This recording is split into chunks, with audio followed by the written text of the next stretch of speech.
بسم الله الرحمن الرحيم توكلنا على الله العظيم. یەکی دوانزەی 2008 کەناڵی ئاسمانی پەیام وەک میدیایەکی بەرپرسیار دەستی بە پەخشی یاسایی خۆی کرد. ئەمە ساتەوەختێکی گەشاوە و دیارە لە دیرۆکی ڕۆژنامەگەری کوردیدا. بەو پێی ئەم کەناڵە بۆ یەکەم جار دەواازەیەکی فراوانی بێسانسۆری بەڕووی ڕۆژنامەنووسان و ڕۆشنبیران و هاوڵاتیانی کوردستاندا کردەوە.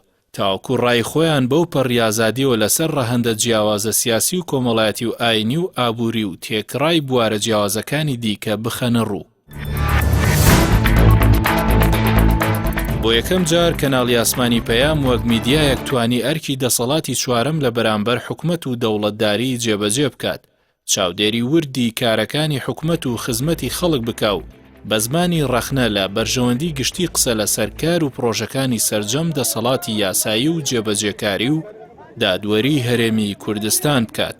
خەڵک لە حەقیقەتی ئەوەی دەگوزارێت لە بەحیزبیکردنی دامەزراوەکانی کوردستان و گەندەڵی و دزی و بەتاڵانبرنی سەروەت و سامانی خەڵکی کوردستان ئاگادار بکاتەوە. یەکی کانونی دووەم لە مێژووی ڕۆژنامەگەری کوردیدا ڕۆژێکی دیارە. تێیدا بۆ یەکەم جار کەناڵی ئاسمانی پەیام توانی خزمەتی گەورە بە ڕۆشنگەری ئیسلامی و بانگەوازی ئاینی و گرنگیدان بە بەها باڵەکانی کۆمەڵگە و قورئان و مزگەوت و سروتە ئیسلامیەکان بکات و لە بەرژەوەندی کۆمەڵگە زیندویان بکاتەوە کە ئەمە تا ئەو کات لە میدیای ئاسمانی و سەرانسەری هەرێمی کوردستاندا نامۆ بووە. لەگەڵیشیدا گوتاری سیاسی ئیسلامی وەک خۆی گەیەندرایە هاوڵاتیانی کوردستان و هەموو ئەو چاواشەکاریانە ڕاست کرانەوە کە تا ئەو کات لە بری ئیسلامیەکان خەڵکی پێچاواشە کرابوو.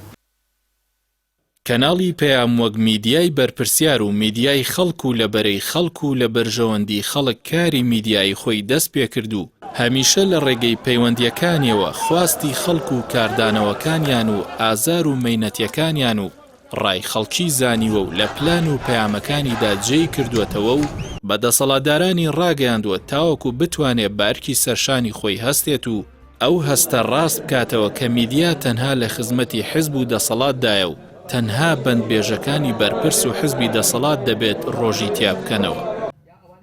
لەگەڵ کەناڵی ئاسمانی پەیام خێزانەکانی کۆمەڵگای کوردی ئاهێکی ئاسوودەییان هەڵکێشا و دڵنیا بوونەوە کە تەلەڤیزیۆن دەکرێت لە ناو خانەوادە و خێزانەکاندا ڕۆڵی ئیجابی بگێڕێت و سەربەرزانە خانەخوێ و میوان پێکەوە بەبێ ترس و شەرمی شکاندنی بەها کۆمەڵایەتیەکان تێیڕامێنن و سەیری بکەن.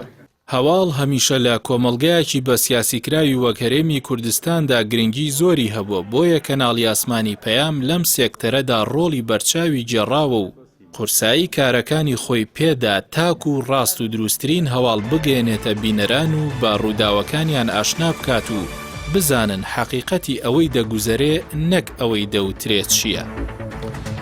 بەناوی خوای بەخشندەی میهرەبان جوانترین سڵاوتان لێبێت بینەران. بەرنامەکان پانتایی فراوانیان بۆ شرۆڤەکردنی دەقاینیەکان و لێکدانەوە سیاسیەکان و خستنەڕووی بەها کۆمەڵاتیەکان و پیشاندانی جوانی و ژینگەی کوردستان و باسکردنی کەرتی ئابووری و کشت و کاڵ و سەرخان و ژێرخانی ئەم هەرێمە دابین کرد تاوەکو بینەری کوردی جارێکی تر پێیان ئاشنا بێتەوە.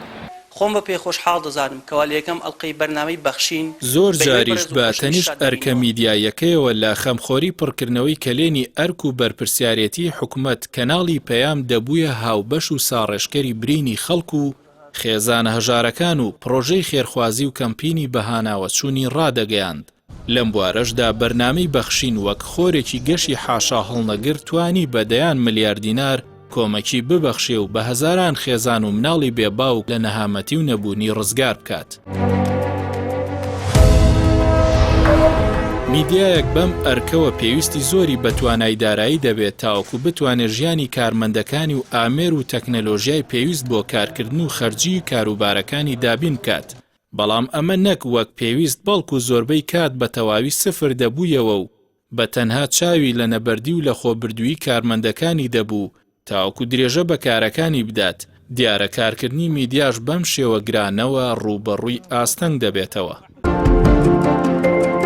لێرەوە کەناڵی ئاسمانی پەیام کاروانی خۆی بەڕێ کرد و بە درێژایی 12 ساڵی تەواو کاری پڕخزمەتی خۆی درێژە پێدا گەرچی نەیارانی ئەم کارە پیرۆزە هەمیشە لە کەمیندا بوون بۆ وەستاندن و داخستن و لەباربردنی، بەڵام بە پشتیوانی خوا و خەڵک و کۆمەڵی ئیسلامی و بەڕێوەبەر و ستاف و کارمەندەکانی هەر بەردەوام دەبێت.